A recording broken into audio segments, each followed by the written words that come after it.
Welcome, everybody. Today I'm joined by Art Levine again. I've spoken to him before.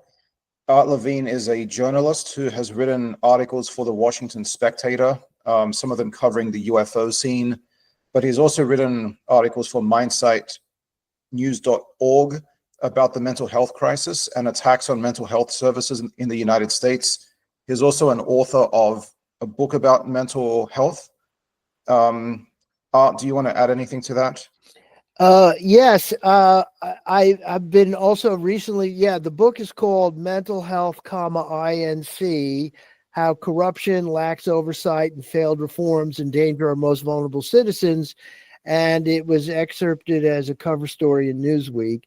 But in addition, I've been more recently covering I did a story most recently about the attacks on an important agency for mental health innovation and services called the Substance Abuse and Mental Health Services Administration, where I looked at the dangerous firings of a significant portion of the staff, harming people who could get the services on the 988 crisis and suicide lines, among other damage that it's causing.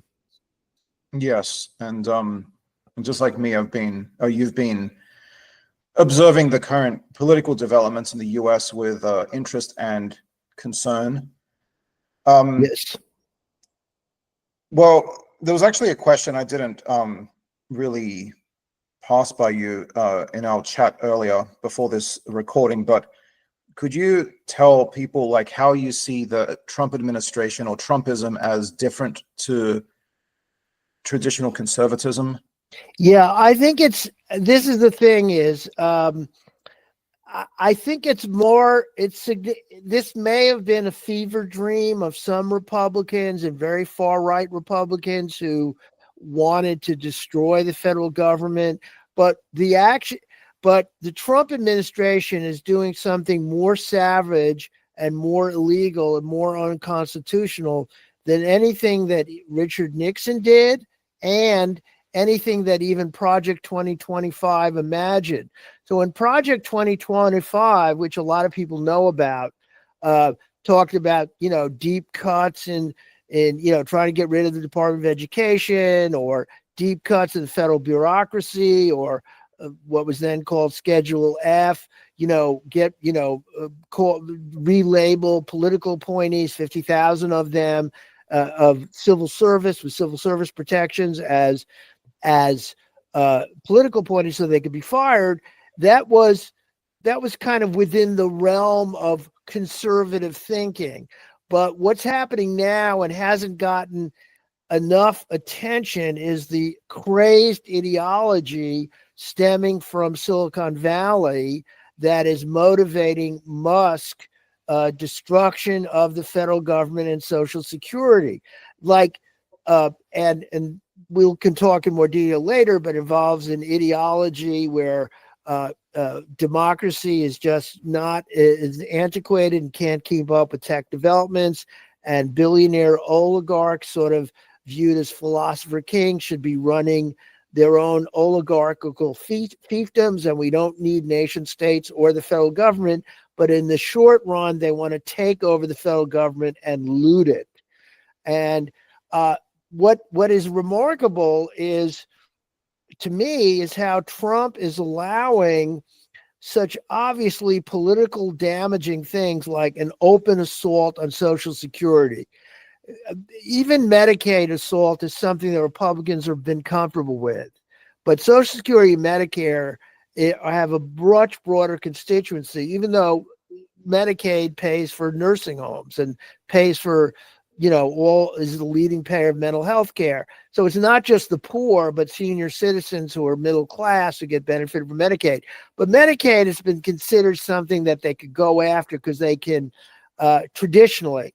But by going after Medicare, and in particular Social Security, in such a ham-handed way, is actually kind of shocking, even if it's maybe seems to be in the spirit of earlier privatization efforts. But it was always considered, it was called the third rail of American politics. And the phrase from the 70s onward or 60s onwards, why is it called the third rail? If you touch Social Security, you die. That was the view. And of course, Trump promised, of course, he doesn't keep his promises, and he is the most compulsive liar in public positions since Goebbels.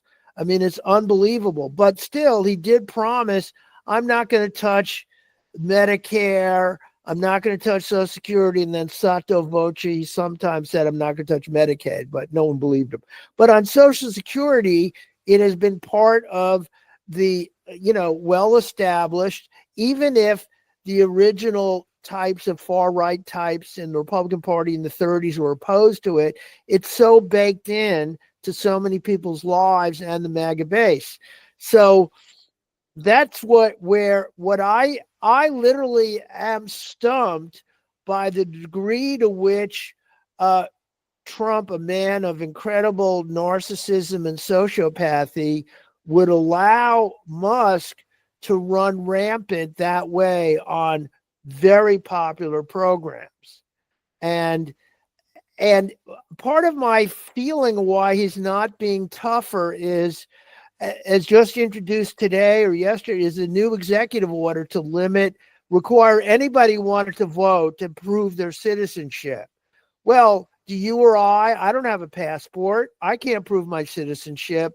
I don't have an active passport right now. So for me to vote, to be able to prove my citizenship, to vote, that may be defeated by the courts, but that was introduced today. That's my long-winded way of saying he's not really expecting to be held accountable, or the Republicans are not.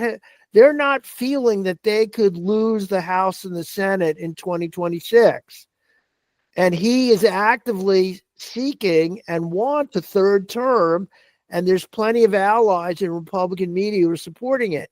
So I am sort of stumped about the attack on such a popular program. So anyway, that's my view. Is I think it's kind of traditional Republicanism on steroids, but more than that. And there's a fantastic whistleblower memo from inside Silicon Valley that you can read on Dave Troy, who first obtained it. These are all people from inside Silicon Valley who are anonymous now, and they came out in early March with a insider memo clearly explaining how the extremist pro-monarchy, pro-dictator point of view, espoused by Curtis Yarvin and recorded on video, is being carried out now. And what they're doing is they're hijacking the rhetoric and personnel of the Republican Party. So they're using all the terms about small government, low taxes, needless regulation. And of course, they're talking up fraud and waste, which has been a staple since, the welfare Cadillac moms of the Reagan era. Okay. So that's been a staple of Republican rhetoric, but now it's being harnessed to an end that most Republicans used to not want. I don't think they wanted a more conservative government. And I think Reagan, who had many flaws and, however, I don't think Reagan would have wanted the total destruction of all federal agencies and the ending of Social Security. But that's what we're headed towards now. Right. Why is it that you think Trump actually won? So is it like a mythical level at play where he sort of appeals to, I guess Jung would call it like a psychic level, something deep in the psyche, which maybe Trump could reach into in a way that the Democrats couldn't? Do you think that that's yes, I think that the liberals who are always opposed to him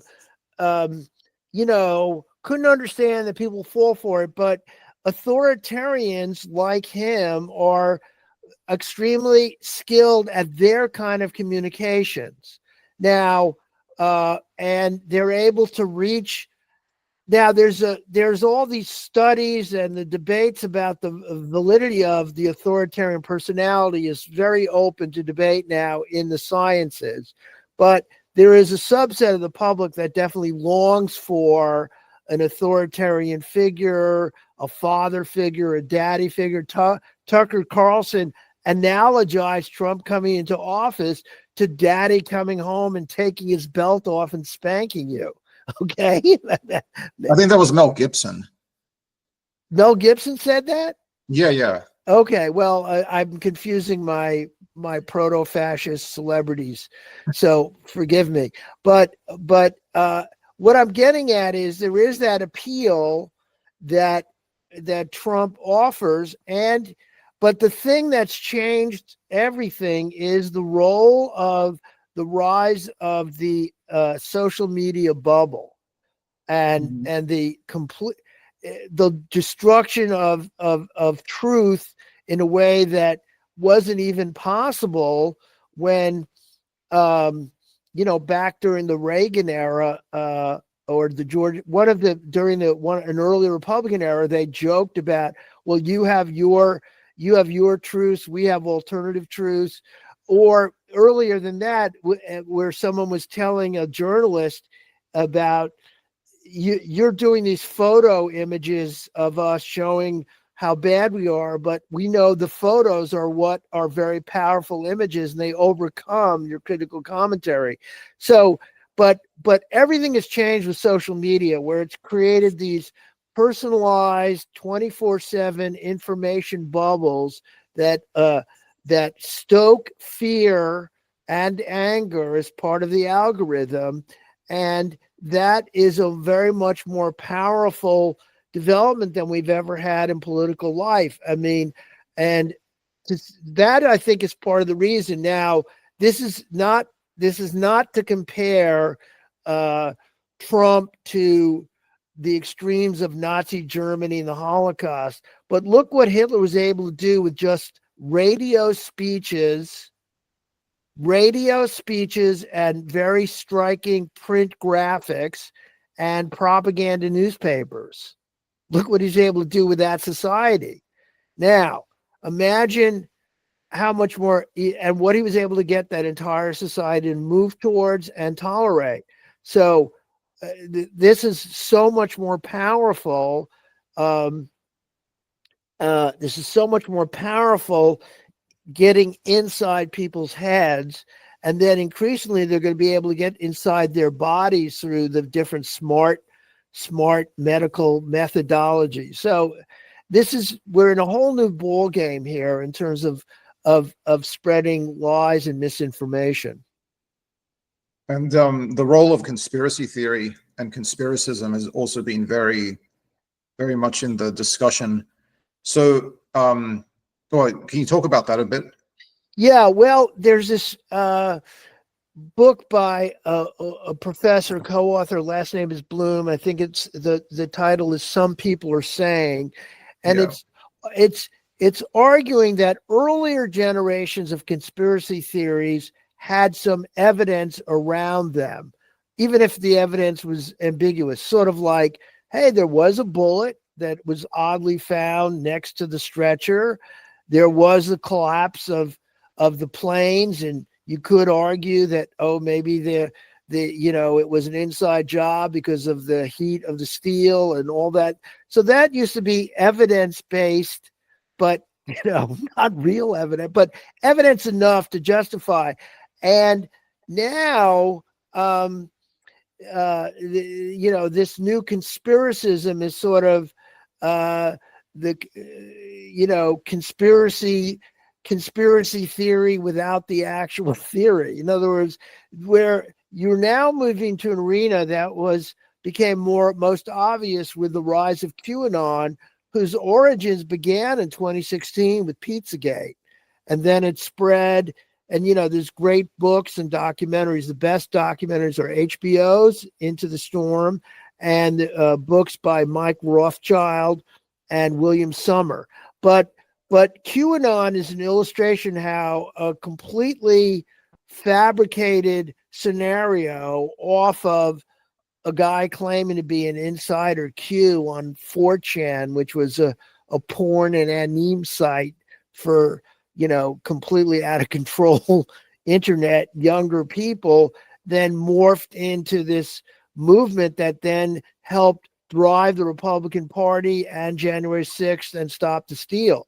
So, but it's my point of view that the lack of attention to rational thinking is also shared by liberals and mainstream journalists, who then are creating a further undermining of rationality and critical thinking. Yeah, so let me get onto the UFO stuff in a second. Yes. But first of all, let's talk about JFK. So recently, the Trump administration, he signed an executive order to release 50,000 plus files, and probably they're not going to find anything amazing from those. But a lot of people are heralding that as like a landmark event in government transparency, even though Trump is like one of the most anti-transparency presidents ever, probably the most. But the JFK assassination has acted as a sort of original or the conspiracy. Right. And it's ironic for a few reasons here. JFK was a sort of progressive, or at least by the standards of the time, kind of left-leaning president. And the people at the time who openly wanted him to be assassinated were far-right, some far-right and evangelical people who today would be part of MAGA. Right. And the January 6th rioters were openly calling for Pence, the vice president at the time, to be hanged. So there's a lot of ironies in there. But could you talk about sort of the role of JFK? Well, yes, I myself, basically, the JFK is the conspiracy theory that has the strongest majority of support for believing that it wasn't just Oswald. Now, what's important to notice is, and I have to remember her name, unbelievable, very popular conspiracy thinker who had her own kind of radio show early on. But Mark Lane, the original promoters of the Warren Report is Full of Lies, were left-wingers. They were pro-civil rights, and they were outraged that, this conspiracy was allowed to happen, and, and was likely engineered. The theory was that he was pro-civil rights, and he was starting to make some noises about how he would pull out of Vietnam, and thus the different theories include the CIA wanted to kill him, and they arranged it. That's sort of what you see in the movie JFK, a beautiful done film filled with lies, but brilliantly done film. And then you have the other view, which was the one that the House committee had, which was, and they're generally very progressive. In other words, Robert Blakey, who helped drive the House Assassination Committee, which concluded that the mafia had the means, motive, and opportunity to kill JFK. So while the MAGA people may have been against what JFK stood for, it is the origin of the deep state point of view that then became widely, it really became more the earliest people making the case for the deep state came from the left. Well, they both had, it's hard to explain. They both, when you look at the author of Behold a Pale Horse, so you definitely had right-wingers who were very into it, and then you had left-wingers.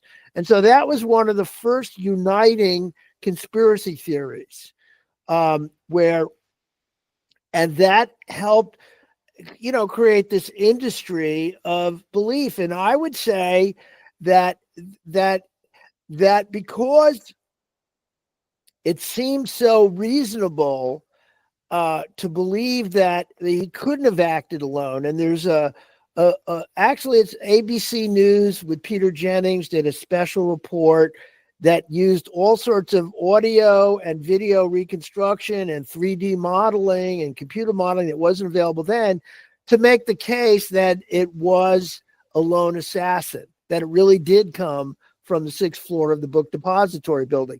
But by the time that came out, or Gerald Posner's excellent bestseller, which was called Case Closed, and early on in high school, Cal Korff was from high school and in college days was doing speeches about how he was lone assassin, and he went on, you know, as you know, or you may know, others know, Cal Korff is a very controversial figure because he was so skeptical on UFOs and the Billy Meyer cult, but he has a direct connection to UFO conspiracy thinking because he actually went on and debated a staff member of the House Committee on Assassination on the Larry King show.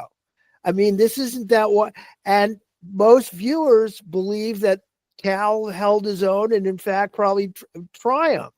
So so from his point of view, and I'm a controversial figure because I've given credibility to a lot of his books and reporting, while understanding that he's also a controversial figure in the UFO world.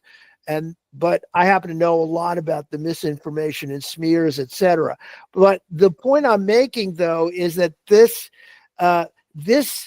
credibility of the JFK thing that is now firmly held by a majority of the public.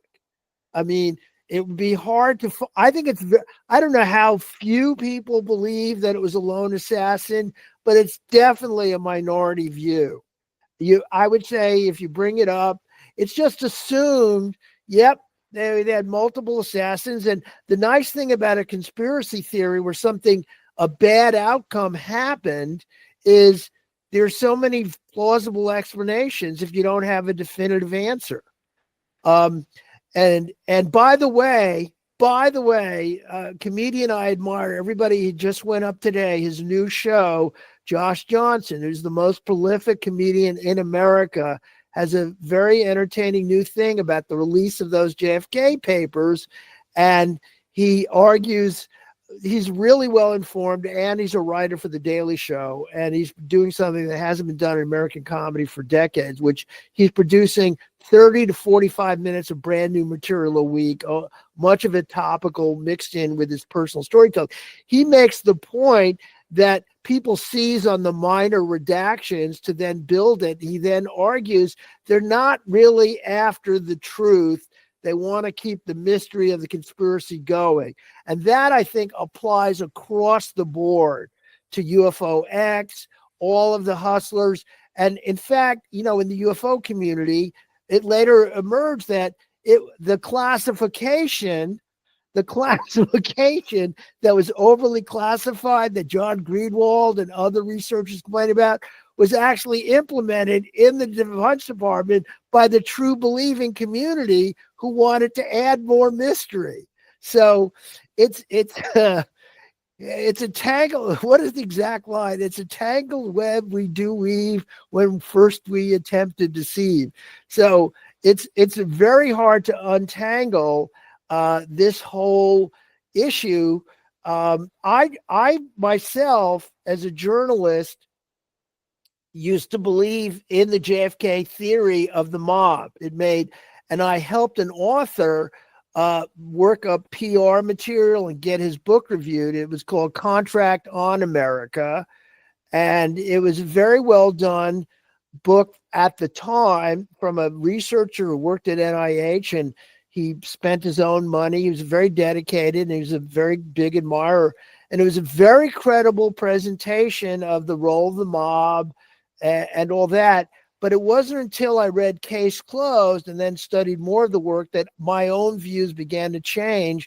And I'm one of these guys, if evidence is presented, if credible evidence is presented to me, then I can change my mind. And that's the opposite of a conspiracy thinker, where their views are not falsifiable.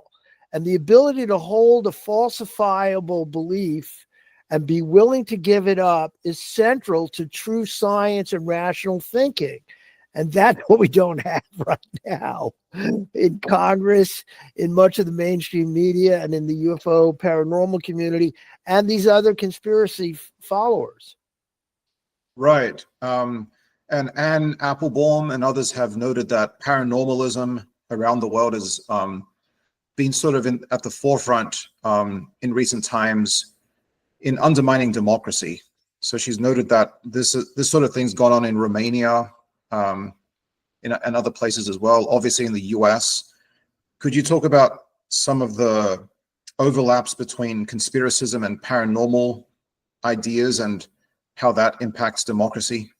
Well, this is what's so interesting is I think the conspiracism is truly dangerous, where you just are promoting ideas with no evidence or just someone claiming. So Christopher Gray, I mean, not Gray, the guy who ended up being killing his father. I mean the guy who talks about the lady all the time. I'm sorry if I'm forgetting. The UFO who did UFO of God, that UFO guru, and in any case, these and other spiritual promoters, they because they feed a belief system without evidence, it sort of undermines democracy in this way, because then there's no way to confirm or deny truth or lies, and this inability to distinguish truth from lies, which is really central to the, at this point, mostly right-wing misinformation project over decades, is central to undermining democracy. So the New York Times just had an article this past week that in the first Trump administration, while there were lies and misinformation now is central to policy. So the destruction of Social Security Administration is based on the claim that there's massive widespread fraud and millions of dead people have been mailed checks, for years, and obviously that money's being stolen. And it turns out that's because of the 20-year-olds who were, with some of them having names like Big Balls, or working on selling child porn or promoting child porn, working for Musk. They didn't know how to read the data sets in the Social Security database, because when they didn't know the date of birth, they would put in some dummy number, and they just interpret it to mean millions of 150-year-old people are getting mailed checks. And that lie was repeated by the president in his State of the Union address, and that's still being put forward as part of the justification, even though it's so obviously untrue. So that is the world we're in now. So what's happened, my other view about it is sort of the Jacques Vallee-ization of the UFO world. Jacques Vallee, who was and is a respected researcher and scholar, but he obviously falls for unbelievable lies like the Trinity hoax. He is the originator in terms of influentials among respected, at least in theory, respected UFO researchers, for talking about transcendental and different kinds of interdimensional beings as being the real source of the UFO phenomena. And what's happened in the sort of post-David Grusch era is, after Grusch came forward in 2023 and was never able to prove his ideas, but he obviously got so much play, a lot of other people came forward with way less evidence or pedigree than he did. Jake Barber or Jason Sands, people, or the new 4chan guy being promoted by Jesse Michaels, who claims underwater UFO stuff. So what's happened is they have come forward with bizarre claims, and that still supposedly involve nuts and bolts phenomena, but they're also hinting at supernatural. And Grusch has adopted a more spiritual language, and Elizondo, kind of the original guy who helped make all of this start, the modern post New York Times movement, he is also invoking that. And I think the reason that the spiritual and interdimensional beings are invoked more is because they were never able to come up with anything except fuzzy videos that had plausible alternative explanation. So, if first tic-tac doesn't work, well, let's go to interdimensional beings. So how can you prove or disprove the interdimensional beings? Exactly, yeah. So there seems to be a reversion to sort of spiritualist or paranormal type narratives, sometimes which kind of invoke the motifs that the contactees used. Yes. Psychic stuff, telepathy, although telepathy has always been a mainstay of ufology. With remote viewing, and go ahead, yes. Right, remote viewing and these sort of consciousness-based narratives have become, it seems like a perennial topic in ufology, enjoying waves of popularity. Well, there's always spiritual longing in people, too. Yes. That has to be respected. I will make an admission here. I'm a secular Jew who has an unusual belief system for a secular Jewish investigative reporter. I believe in God, and I even believe in an afterlife, and I did that through studying different things about near-death experiences that made me believe, could be true, but I'm not asking the government to give me $22 million to study the afterlife, which is the equivalent of what went on in the UFO community. Basically, they were able to get OSAP, and Bigelow's group was able to get $22 billion for 2 years to study, UFOs. And a lot of the research went on studying the Bigelow-owned ranch, Skinwalker. So religious belief has validity. And I think you can have spiritual beliefs, but it shouldn't be, that's the reason that the original founders wanted a separation of church and state. You should not have religious beliefs, even if in this case it takes a quasi-secular form of the supernatural and interdimensional beings. You should not have that governing political policy, but that seems to be, affecting and funding decisions. Right. And on that topic, could you talk about the Transparency Task Force that's been in the news lately? Yeah, I want to learn more about it, but basically, and by the way, Lue reviews, the Lue reviews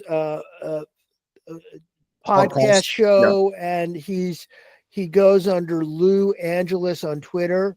It has a really strong show analyzing it, and they basically have the most they are all extreme MAGA, and they're true believers, and they're heading a tell the truth about, more transparency on JFK, on Martin Luther King, and in their charter, it does include UAPs and UFOs. The problem is that these are all people, ranging, even though Luna is the face of it, Nancy Mace, who's kind of a anti-trans bigot, but also giving all credence to these unproven UFO hucksters and promoters, like Elizondo and Grusch, believing essentially everything they say. And Burchett, of course, talked about proof of UFOs came from the flying wheels in Ezekiel, etc. That this group doesn't seem to have, and it has Eric Burleson, who just brought on Grusch as an advisor for 4 months. Nobody in there has exercised a single skeptical point of view about any of the paranormal UFO claims. And certainly I'm pretty sure their views about there must have been a conspiracy to kill Martin Luther King and JFK that's being hidden. And so this gives them an opportunity to hold, bogus hearings with unproven claims and to keep the mystery train going. Every time they come on for the hearing, they should open with Elvis Presley's version of Mystery Train as the opening soundtrack to the hearings that they're planning. What's your take about them and what it means? Yeah, I have to look more into the task force, but I think I would echo what you're saying. A lot of these people like Burchett and Mace, they just seem like very obviously pro-MAGA and also very gullible. Like they're very taken to just believing all kinds of conspiracy theories. Absolutely. Burchett is kind of the worst, I think. Yeah, as you mentioned, he invokes the Bible, and I think he tries to bring more of a explicitly religious connotation to UFOs, whereas maybe some of the others don't so much, but he's certainly in that sort of mode of thinking. I think from their point of view, Luna's a good choice because she's very good looking. Yeah. And I think she's the best looking MAGA supporter and conspiracy believer in Congress, but maybe someone else is better looking, but she's very, very attractive, which is a selling point if you go on Fox News and in the media. Yeah, and the Trump administration generally. Right. Like the press secretary, she's quite attractive. And who's the other one? There's some other blonde lady. Well, yeah, but also Hegseth is handsome, and basically James Bondi. Not James.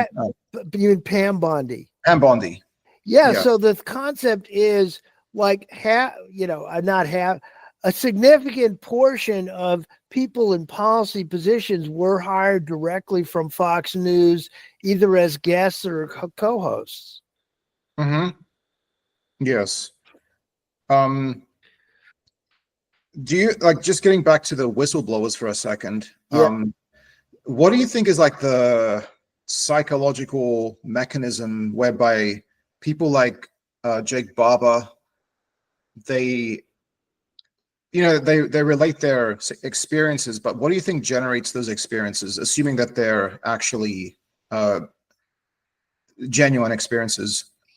Well, you see, if it was this is what I have trouble understanding, because now, is Barber someone who also claims to have been in some sort of secret space program and traveled overseas, or is that traveled to another planet, or is that just Jason Sands? No, Jake Barber claims that he was part of a helicopter unit which would recover UAP. Oh, I see. Okay. Carry them around. Right. And then the video was not actually from something he did, but was another object that was available in some public realm. I'm not sure what the provenance of that video is, but it's being criticized on a number of items. Right. So in terms of what they're claiming, it's very hard. Like if it was the abductees and the earlier abductee movement, where you could have sleep paralysis and, real things happen to your body and your imagination that would make you claim you were abducted by aliens. Now, when we get to someone who's not claiming abduction, but claims to be participating in programs, Corey Good or Jason Sands or the new, what is the name of the new guy you just mentioned? Jake Barber, right? So all of these people, they're claiming these outlandish claims, and my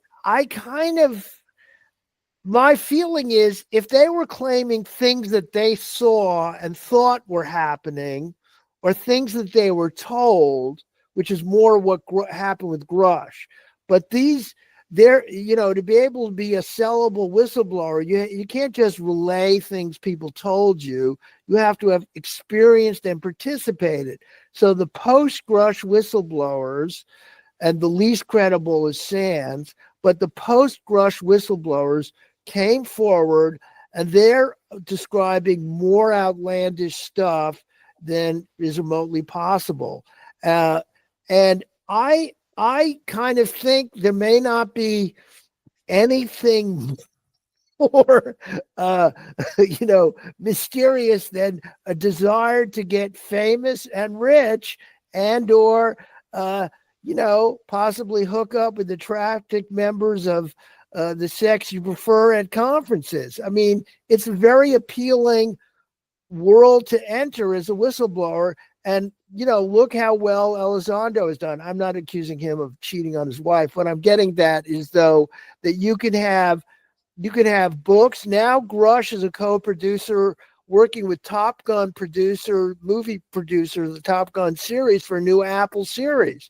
So remember when Grusch came forward initially? Why would he wouldn't, he's just doing it because he's not making any money off of this, and people from Stephen Cambion basically chronicled all the monetization that other people were making off of him.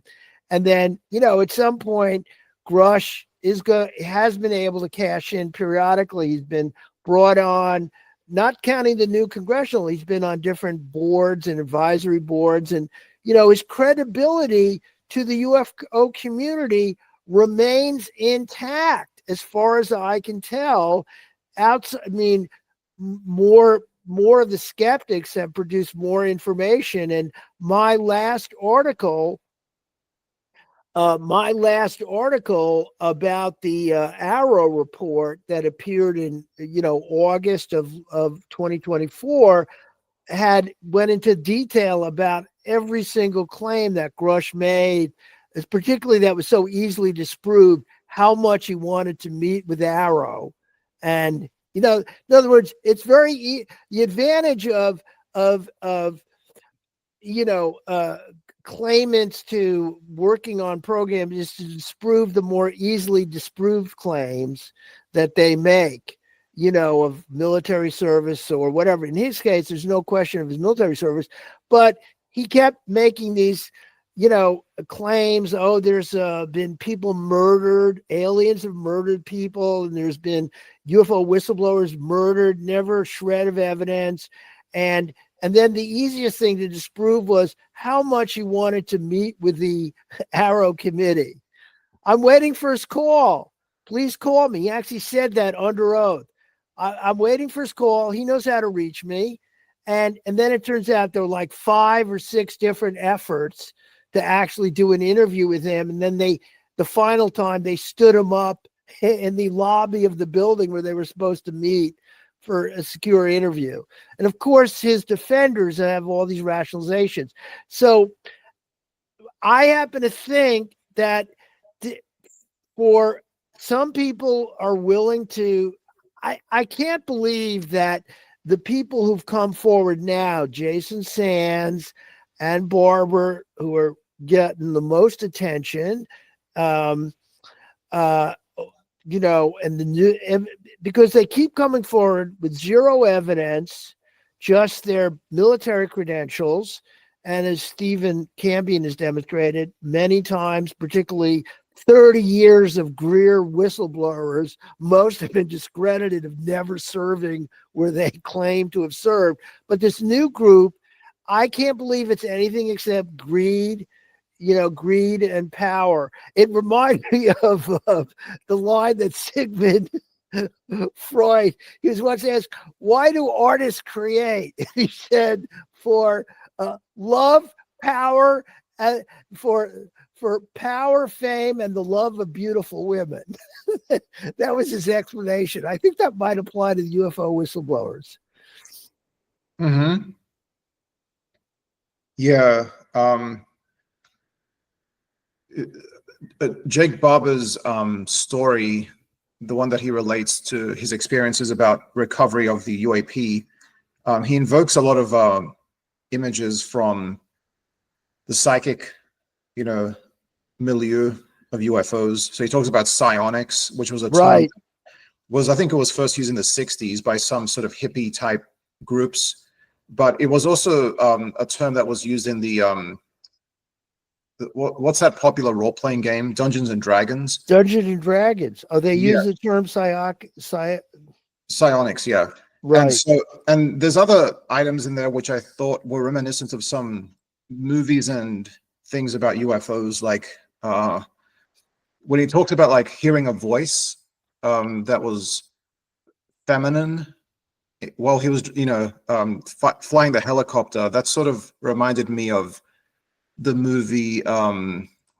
It's a movie about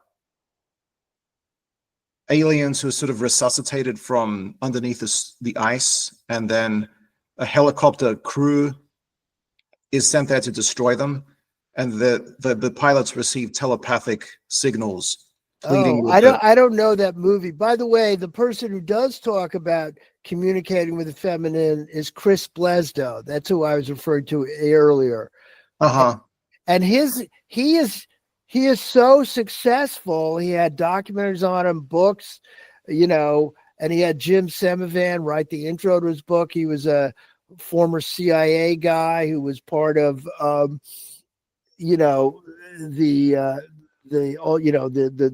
academy, the academy of the original academy by the rock star and all that stuff. So the thing about it is that yes, so that's the thing, is you can borrow on mythology. So you're mentioning he probably borrowed it, and when he's looking at it or learns about it, he goes, well, this isn't as well. So he's not going to reconstruct the exact scene from E.T., right? Or Close Encounters of the Third Kind. He's not going to say, well, I was standing next to a French scientist as they landed, and then he's not going to describe something that everybody has seen and everybody knows. When you're constructing your false narrative, you pick from stuff that's lesser known, but then sounds credible. So my feeling is the con man exists, and a very good instructive video. It's really good. It's a not so brief history of UFO whistleblowers or UFO military whistleblowers. It's a 2-part series by Stephen Cambion on his Truth Seekers website. It's really brilliant, because one of the things that goes on with these whistleblowers is, and the logical fallacy is, they're arguing the main claim for believing them is their credential, and that is criticized as arguing from authority of your job or your position, as opposed to the evidence you're actually presenting. And the UFO community, is so, they pick and choose. So basically the deep state, evil, Arrow's a lie. Oh, Richard Doty. Oh, okay. We know you were disinformation then, but now you're telling us the truth. Now we totally believe you, and you're totally authentic. It's just pick and choose who you want to believe based on your own personal belief systems. Mm-hmm. It does make me wonder, though, the infusion of these little bits and pieces, which are reminiscent of UFO lore, whether the storytellers are doing that deliberately, or did they just get those items from cultural osmosis? I wouldn't know. I think it could be both. It reminds me of George Harrison having to pay a fine for unconscious plagiarism, because his My Sweet Lord took from a girl group, He's So Fine, took some chords from it, and he had to pay a penalty for unconscious plagiarism. And I would love, what we do not have, we have not had in this 80 years. I don't think we've had, maybe you would know better, somebody like Jack Brewer or Jeff Knox would probably know this better than I do.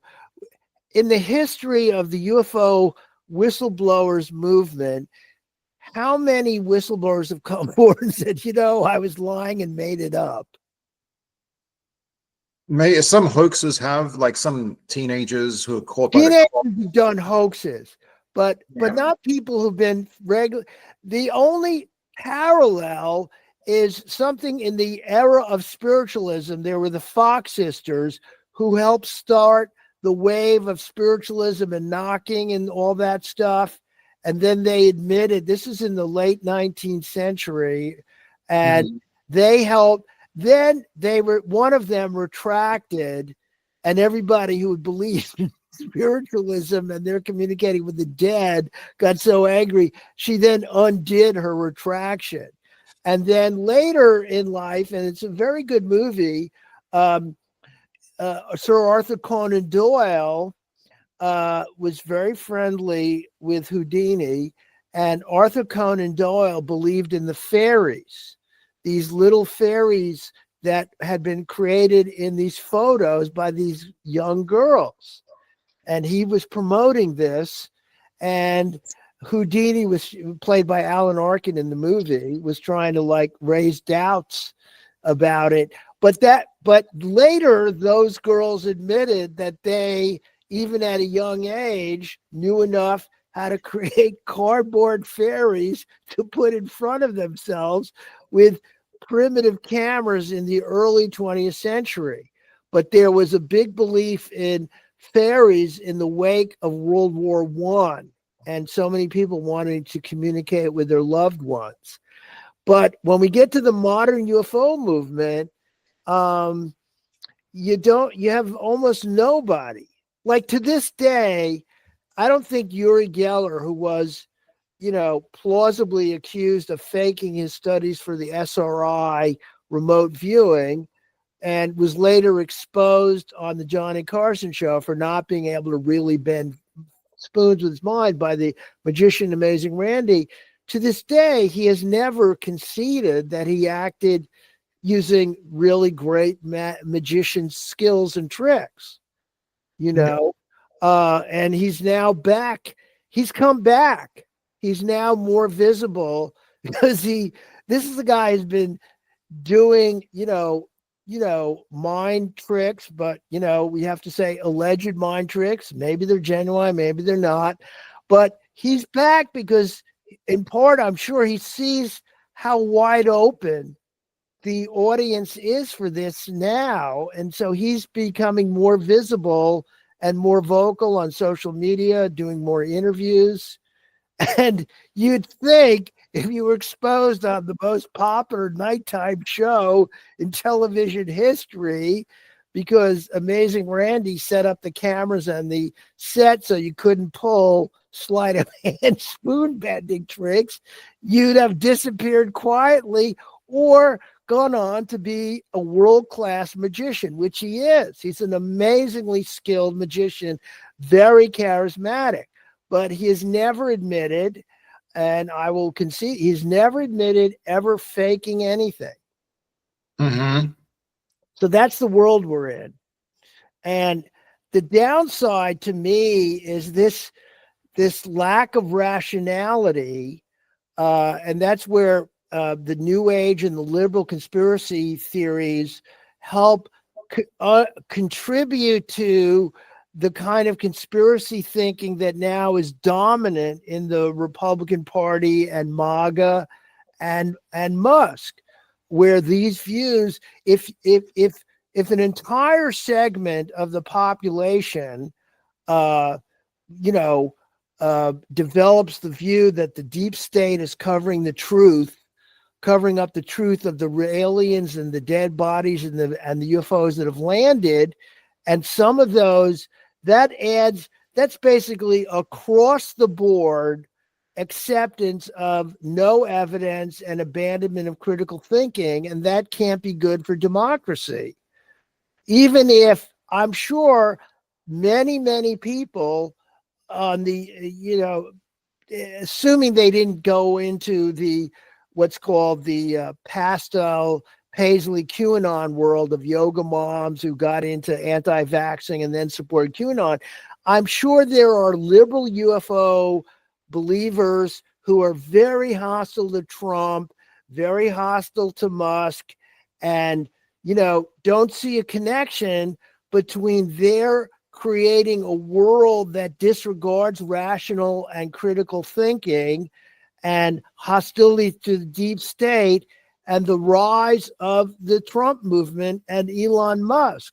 And the point I've been trying to bring out to the public more broadly is the incredibly crackpot theories that animate Elon Musk, and a good starter pack information is to learn more about it. It's been written up recently, actually. Thomas Burns Edsel, a great factual columnist in the New York Times, has written up this guy named Gil Duran, and he's the primary journalist who for the last 3 years has been chronicling, starting in San Francisco, the rise of this extremist worldview.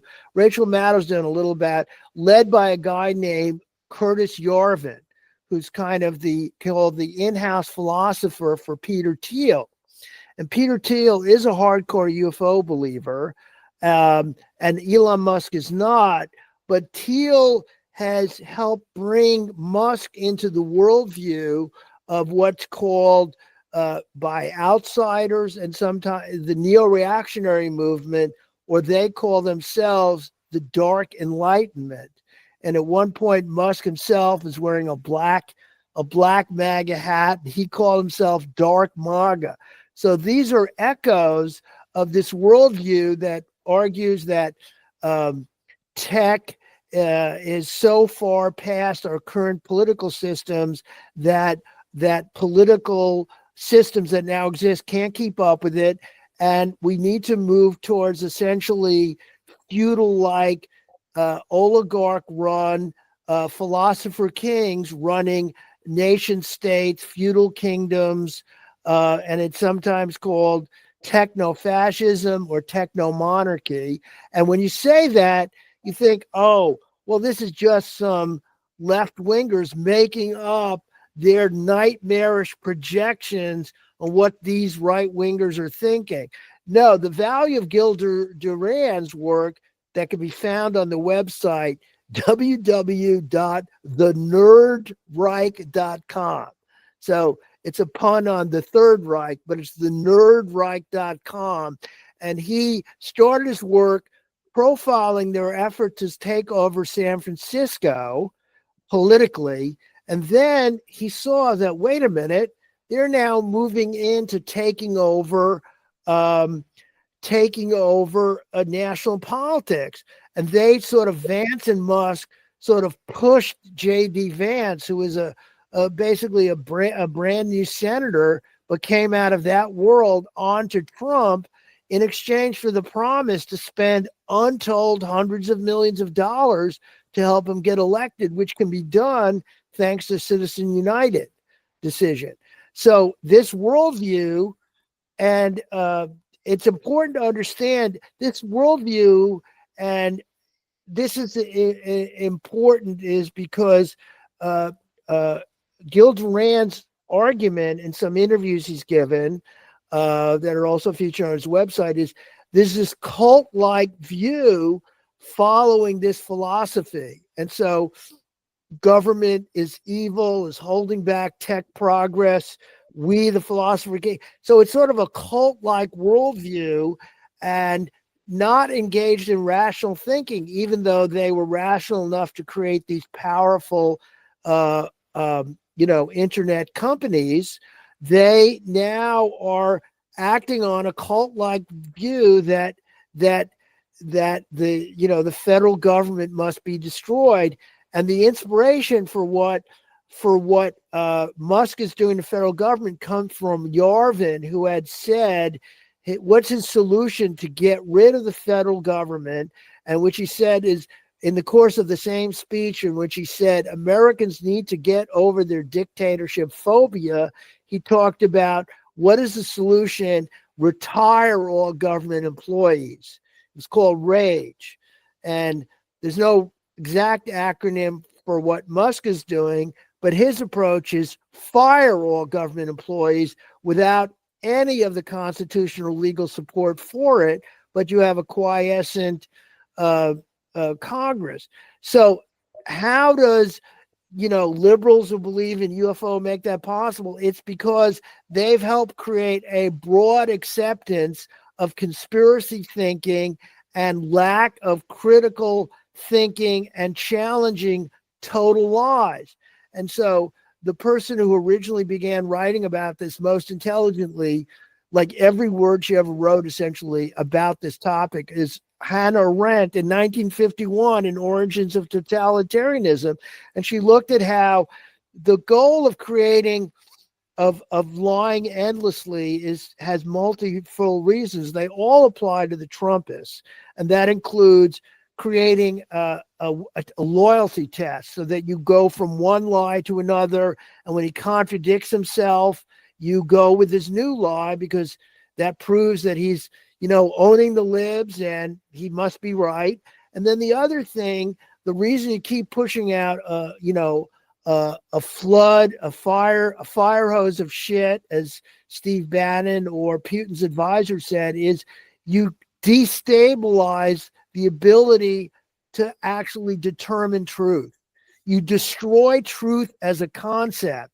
And that's where we are right now. There's no acceptable truth. And the difference between, let's say, the early, even in the early days of the contactee movement, or if you got to the JFK conspiracy movement, there's still, you had Walter Cronkite, and a majority of the public, could accept certain things as true. There is no accepted truth whatsoever. And that's across ideologies. Yes, you're going to have liberals who read The Economist, which is right-leaning, or read The Guardian, who think they know the truth. But at this point, there isn't any universally accepted truth on anything practically. Maybe I'm wrong and being too pessimistic, but that then is the seedbed in which totalitarianism and authoritarianism can run riot. Yes. I was going to ask you, I don't want to name anybody, but there are certain right-wing skeptical podcasters who, they might debunk the UFO stuff, but they still are effectively pro-MAGA, or at least, and so how do you see that kind of dissonance operating? Well, I think it's okay he's not necessarily pro-MAGA officially, Michael Shermer. I don't know if you're referring to him or somebody else. Maybe you're referring to others. Shermer isn't really a podcaster, but he's, I think, an excellent skeptic, an author, and a scholarly person. But what's happened, this is a very important development that I don't think has gotten the attention it deserves. I might write about it. Maybe Jason Colavito will write about it. What's happened is the hostility to excesses of the woke movement drove people who were rational thinkers and critical thinking and could go through and debunk, brilliantly right-wing and UFO and paranormal conspiracy thinking. Okay. However, that the wokeism, and there were extremes making, you could, maybe some, people could be harassed if they didn't use the right pronoun. So, there was a legitimate, George Packer of The Atlantic is the best person writing from a common sense centrist point of view about social justice warriors and wokeism. And of course, I must add is, when that was going on, and everybody on the right was, we must have free speech on the campuses. Now there's no real mention of free speech, and if you use the word woman in a research proposal, you will have your project ended. There's like 200 words you can't use in any research proposal to the NIH or any other funding agency in the federal government, or you will lose your funding or be threatened with it. So it's really crazy. But back to the anti-woke people. So what a lot of them the best examples, they became known as the intellectual dark web. And the leaders there, they would not consider themselves right wing. So these include Barry Weiss and Brett Weinstein and Eric Weinstein, who is the most overtly pro UFO. They helped create a intellectual climate where they were so hostile to wokeism that I think it was you who said, or someone else said brilliantly, they felt that wokeism was a greater danger than fascism. And if you take that as an assessment, that can explain a lot. So I don't know. I think ultimately Barry Weiss she's very influential, former New York Times columnist who got in trouble because some of her ideas didn't fit with the then liberal New York Times. She then created her own media empire that does very well. She has a very successful podcast. They didn't openly endorse Trump definitively, but they were basically saying how terrible Kamala was. And, we really need changes on the crushing of free speech and the craziness of wokeism. And so what happened is a lot of them ended up being quiet on Trump, but being tacitly supportive of Trump. Some went openly for Trump. So at some point, Jordan Peterson probably thought of himself as a liberal who got caught up because he didn't want to go along with the trans ideology. But he became a gateway to far right views. So he's still academically respected. The only one of them who did it, who was anti-woke, pro-Israel, but anti-Trump, as far as I can tell, is Sam Harris. Sam Harris, though, that's the point, is he agrees with about like 85% of their criticisms, but supporting Trump openly is a bridge too far for him. But in his own way, kind of a bit like liberals who believe in UFOs, he helped create the seedbed for centrists, people who thought of themselves as centrists, independents, or moderates, to be either to stay home and not vote for Kamala or to vote openly for Trump.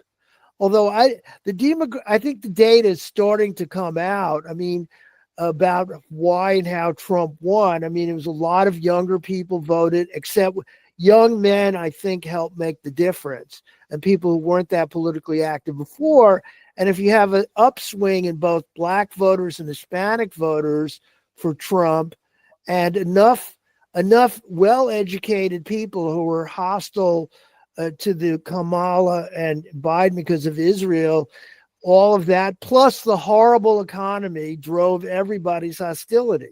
So, there were a lot of reasons to vote against Kamala that they felt justified staying home or voting for Trump. Yeah. You reminded me of something else. Just quickly, there's a sort of pipeline of belief that Alan Henry, who was a UFO expert, he wrote the UFO handbook in 1979. Yeah. He talked about, like, even then there was a sort of pipeline going from nuts and bolts ufology to more of a Jacques Vallee paranormal type of esoteric view. And he listed like the steps. He called it the main sequence, like after stellar evolution. And there's a sort of similar thing with the kind of centrist skeptics who end up effectively supporting MAGA, I think. So can you tell your listeners and viewers what are some of the steps that Henry outlined? So the ufologists who they want there to be evidence for extraterrestrial visitation. And so that's what sort of motivates a lot of them. And since the evidence is so wafer thin, they end up becoming frustrated. And so then they start thinking, well, maybe there's something else going on, which is a bit more mysterious. Maybe aliens are not the explanation.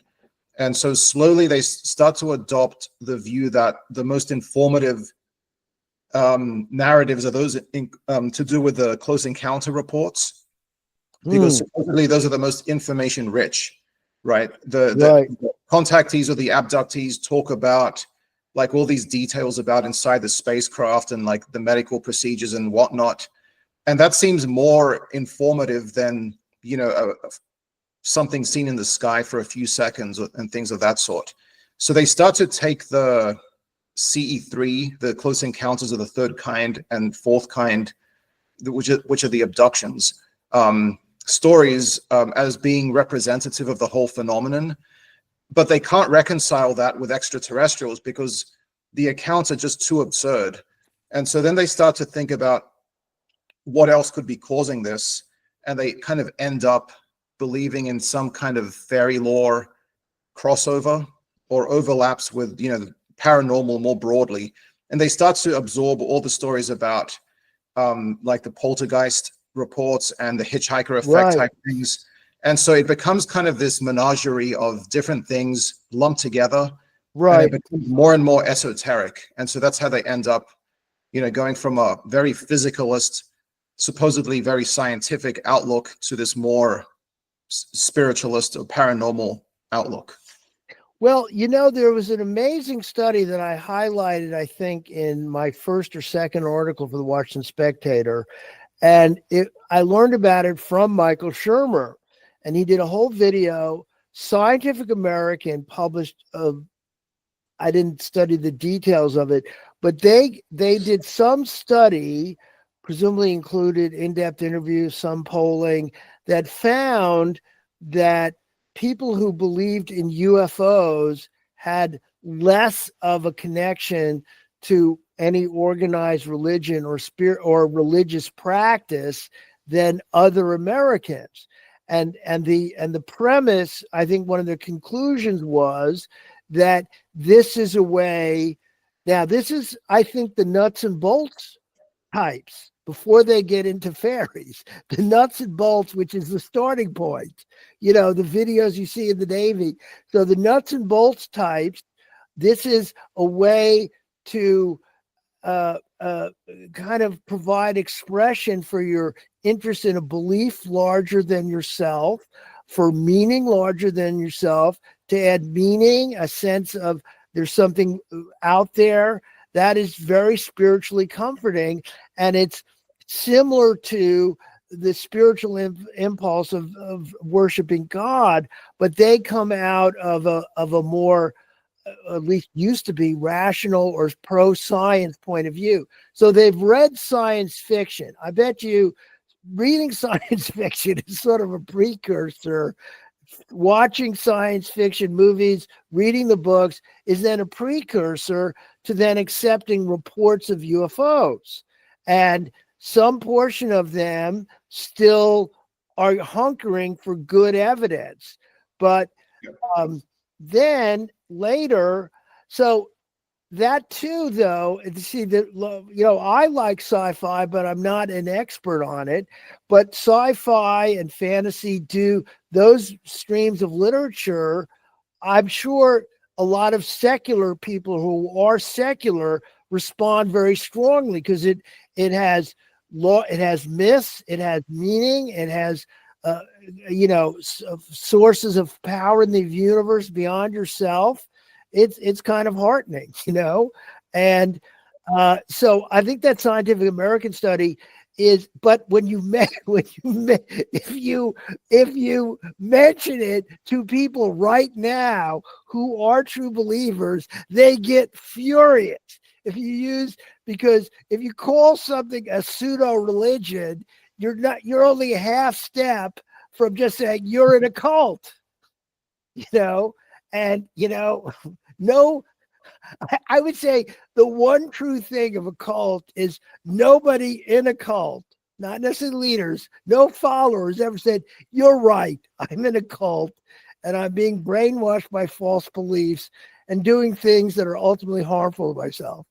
I think this, I mean, there are people who leave the cult, you know, all the ex-Scientology, Leah Remini, and, you know, all the people who leave cults, but nobody in an active cult says, yeah, you're right. Yeah. I think some may jokingly say, yes, I'm in a cult, meaning, yeah, as a kind of screw you response. So when you mention the religious so that's what's so interesting. A few years ago, if you mentioned, oh, you sound kind of quasi-religious here, before they began openly invoking interdimensional beings, there was a criticism of true believers for having religious-like beliefs in UFOs. Now, and they would adamantly deny it.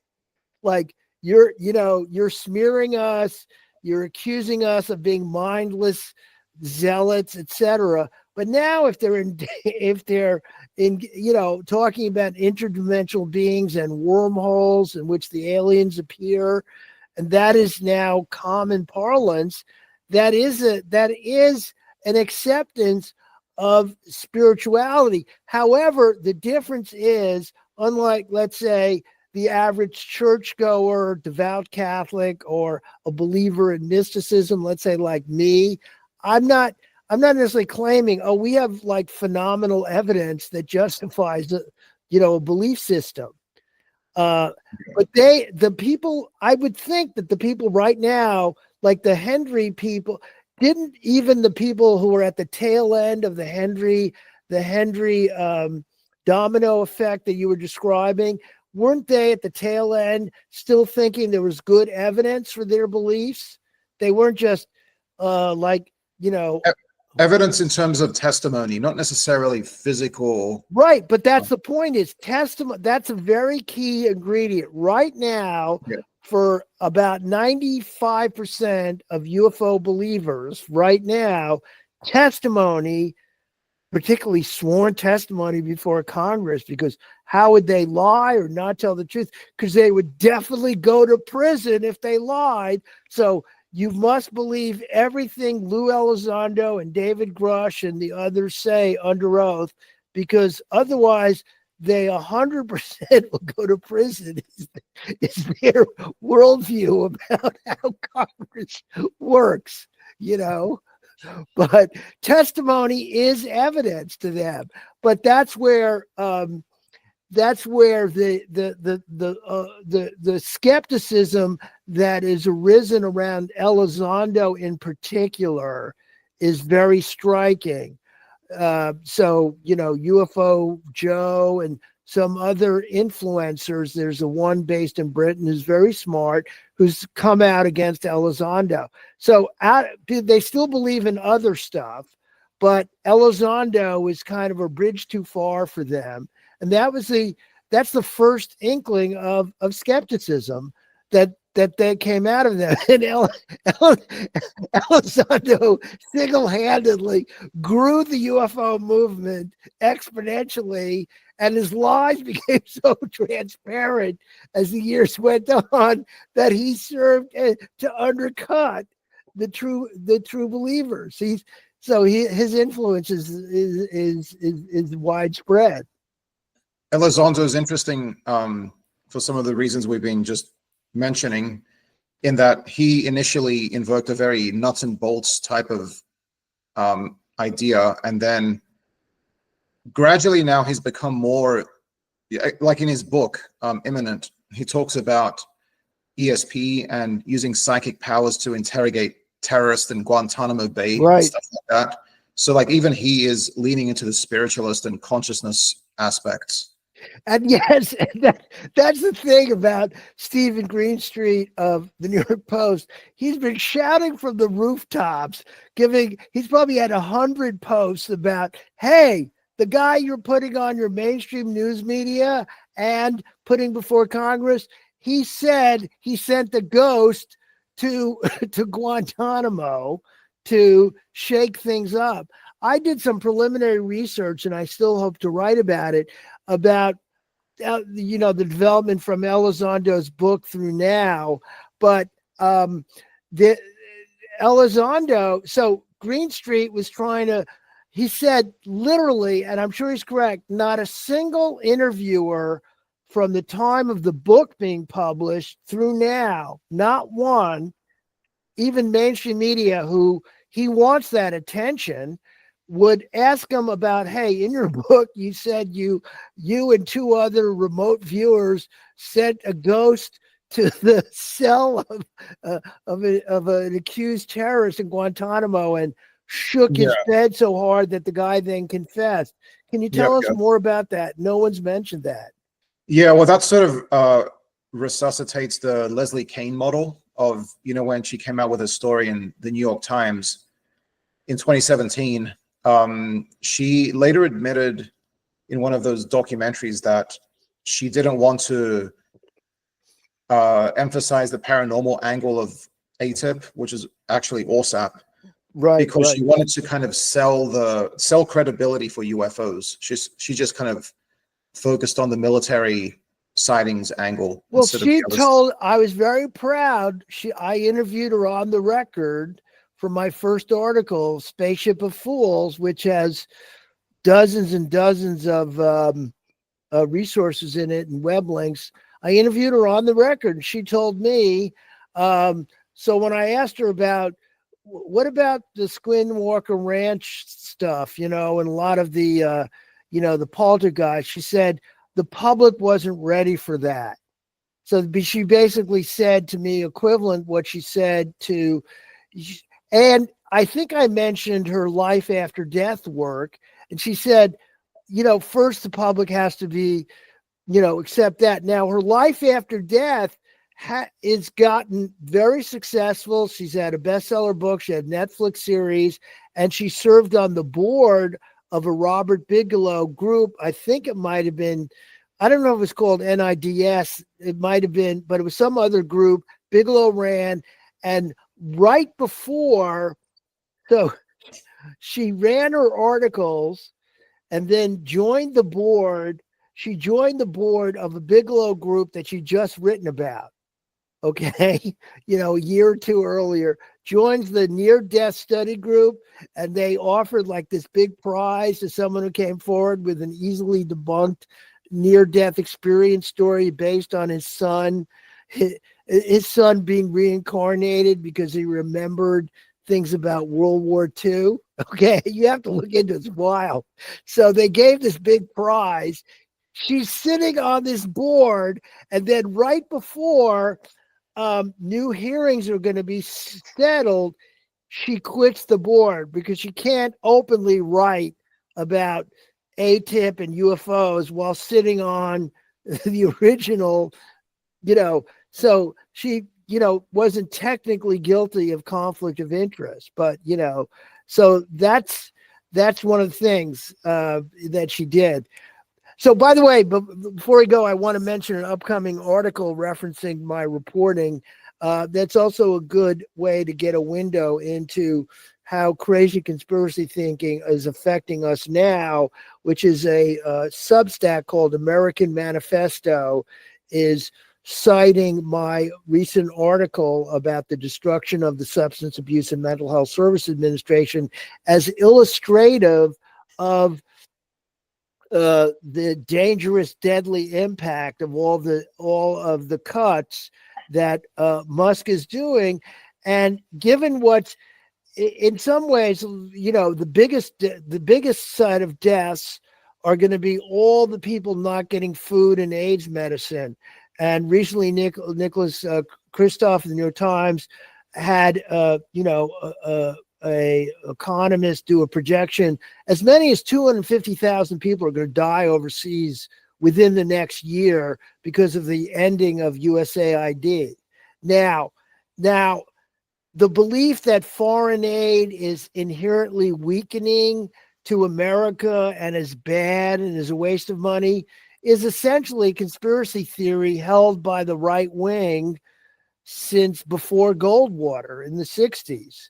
A big hostility. It's part of an isolationism. Foreign aid is liberal. I mean, they didn't have the word woke then, but even though the Marshall Plan was bipartisan, which basically saved Europe and helped allow democracy to grow after World War II, the anti-foreign aid, which is also steeped in racism, because like Trump said, why should we believe or help any of those shithole countries? So the notion of helping Africa in any way feeds into the racism that's part of the MAGA base. So what I'm getting at is conspiracy theory can kill people. Yeah. And on that, there's also like the replacement theory, the conspiracy. Oh yes, theory. that's really bad. That plays into it as well, because Musk is if I could just circle back to him and UFOs actually in an interesting sort of way. Tell me what you think of this idea. The reason that Musk doesn't believe in UFOs is because he sees himself as like he wants to win this simulation universe sort of game that he's in. And so he sees himself as like the savior, and he doesn't want any aliens to come and steal his thunder, essentially. That could be. I think that's a reasonable, deep psychological reason for, in other words, his ostensible reasons is, he says, like you and I say, we haven't seen good evidence, but if you believe you have a divine mission to save humanity, then you don't want rival gods. I think that's a reasonable, see, we'll never know. I mean, until, here's my view, until real psychics come along who are provable telepaths who could penetrate into the inner subconscious of Elon Musk long distance, read his thoughts after proving their ability to read other people's thoughts, then we'll know, or unless on his deathbed, he, from his oxygen chamber on Mars 25 years from now, he admits all. But he'll never do it because his level of sociopathy is really extreme in my view. He really doesn't care. In the same way, it's hard, like if you were to have a bet, who cares less about people dying, Trump or Musk? I think Trump wins because he was quite willing to lie endlessly about COVID, in the hopes that it would keep the stock market going.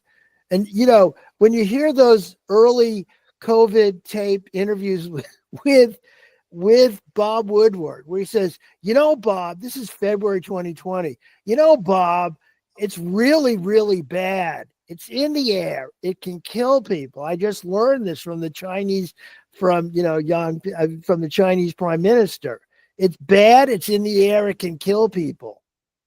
So he said that in February 2020, but everything he did policy-wise was totally against that, anti-mask. And he was pro-vaccine. That's literally the only good thing he did while in government was he helped ramp up vaccines. But then when he saw that his base was opposed, by the time the vaccines were ready, the conspiracy thinking against vaccines, which were also fed by liberals, had spread so widely, particularly among the MAGA base, that he wasn't willing to show himself being injected with a vaccine.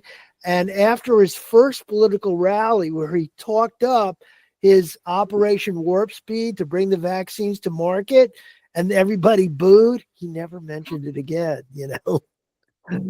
So that's the world we're in now. Yeah. Yeah, absolutely. Any other parting thoughts or? Yeah, the only parting thought I have is I'm going to suggest some things that people ought to be reading about the Doge and Musk group. One is, as I mentioned, is the nerdreich.com. American Manifesto is a very good Substack.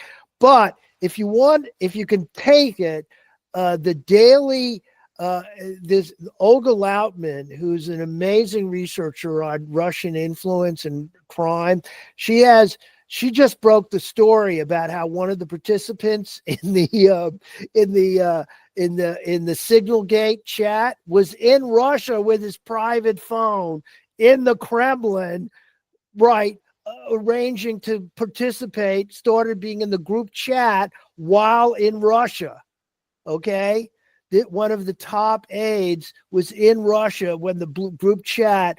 That then a few days later, he then went to another country, another country that is tied to Iran, where he also was joining the chat that was preparing for war. Okay. So she broke that, an amazing researcher. So her Substack is called the Trump Tyranny Tracker. And if you go to that every day, she reads through everything. And if you want to catch up, if you can stand it, like what horrible thing, as opposed to, it's sort of like doing CBT, at the end of the day with cognitive behavioral therapy. You take all your negative thoughts and you have talk backs, but you stop your worrying until the end of the day. So at some point in the day, if you want to know what crazy shit just happened, you go there and you'll learn it. And that's a very good one. And then also a community for protests, for people who want to protest. They should look out for the April 5th protest that is being organized by a group called handsoff2025.com. And it has all the leading protest groups, including Indivisible, 5050, 50501, and Move On are involved. And that would be good. The other thing I recommend for keeping up on these developments is Gaslit Nation podcast with Andrea Chalupa. And it has a wonderful $5 a month Patreon community with, you get all these amazing interviews, and then Ruth Ben-Ghiat's anti-authoritarian Substack called Lucid. So those are some of my suggestions. Mm-hmm. I'll be sure to put the links in the description. Thanks a lot, Art. Well, thank you. And next time I'll figure out my camera. Thank you.